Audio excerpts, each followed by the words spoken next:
তো আজকের জ্বালানি পরিস্থিতি জানাতে এই মুহূর্তে আমাদের সাথে যুক্ত হচ্ছেন সহকর্মী রাকিব হোসেন। আমরা যাচ্ছি তার কাছে।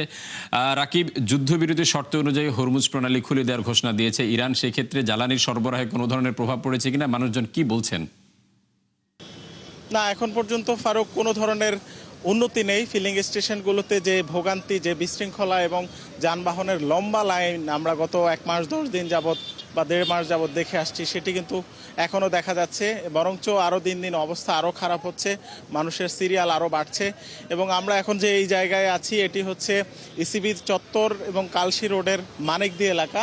এই পাম্পে 9,000 লিটার ডিজেল আজকে আসার কথা, এখন পর্যন্ত আসেনি, যে কারণে এখনও সরবরাহ চালু হয়নি। এবং অকটেনের ক্ষেত্রেও একই অবস্থা, প্রায় 31,500 লিটার অকটেন এখানে আসার কথা। এটা এখানকার জ্বালানি তেলের যে গ্রাহকরা আছেন তারা জানেন যে এই পাম্পে আসলে চাহিদা মতো তেল পাওয়া যায়, সেজন্য তারা কিন্তু গত রাত থেকে, আমরা যতটুকু জেনেছি, গত রাত থেকে এখানে সিরিয়ালে রয়েছেন। এবং এই সিরিয়ালটি পাম্পের সামনে থেকে শুরু করে একদম ক্যান্টনমেন্টের গেট পর্যন্ত চলে গেছে, ইসিবি চত্বর পার হয়ে। তো আপনি দেখতে পাচ্ছেন এখানে জ্বালানি তেলের গ্রাহকদের একটা ভিড় রয়েছে। আমরা এখানে একজন জ্বালানি তেলের গ্রাহকের সাথে কথা বলতে চাই, যিনি গতকালকে বিকেলে এখানে সিরিয়াল ধরেছেন, এখন পর্যন্ত আছেন। আপনি আসলে জ্বালানি তেল এখনো পাননি কেন? কখন থেকে আপনি সিরিয়ালে আছেন? আমি গতকালকে বিকালে আসছি আর কি। তো বিকালে আসছি, সেই আরও প্রায় 2-3 কিলোমিটার দূর থেকে হইতেছে যে আমরা সিরিয়াল দিছিলাম। তো সিরিয়াল দিতে আস্তে আস্তে আস্তে আস্তে প্রায় রাত 1:30টার দিকে এই জায়গায় যখন আসছি পাম্পের সামনে, তখন তেল শেষ হয়ে যায়। তো তারপর আমার গাড়িতে 1 ফোঁটাও তেল নেই যে আমি বাসায় চলে যাব। তো এখানে আপনার বাসা কোথায়? আমার বাসা হচ্ছে হেমায়তপুর। এই রাতে কোথায় ছিলেন? রাতে এখানেই ছিলাম, পাম্পেই ছিলাম।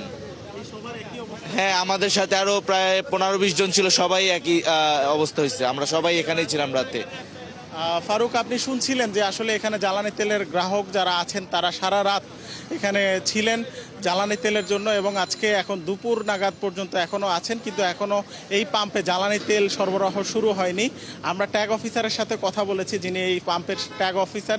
তিনি বলছেন যে জ্বালানি তেলবাহী 3টি গাড়ি আসছে, পথে আছে, কিন্তু এখন পর্যন্ত পাম্পে না পৌঁছানোর কারণে আসলে ডিজেল, অকটেন কোনো কিছু সরবরাহ হচ্ছে না।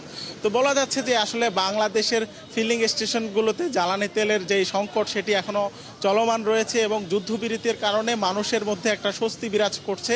কিন্তু সেই স্বস্তিটা আসলে যখন জ্বালানি তেলের সংকট কেটে যাবে তখনই বাস্তবে রূপ নেবে, এবং সেই জায়গা থেকে হয়তো সরকার কাজ করছে আমদানি বাড়িয়ে এবং সরবরাহ স্বাভাবিক করে এই পরিস্থিতি উন্নতি করার। ফারুক।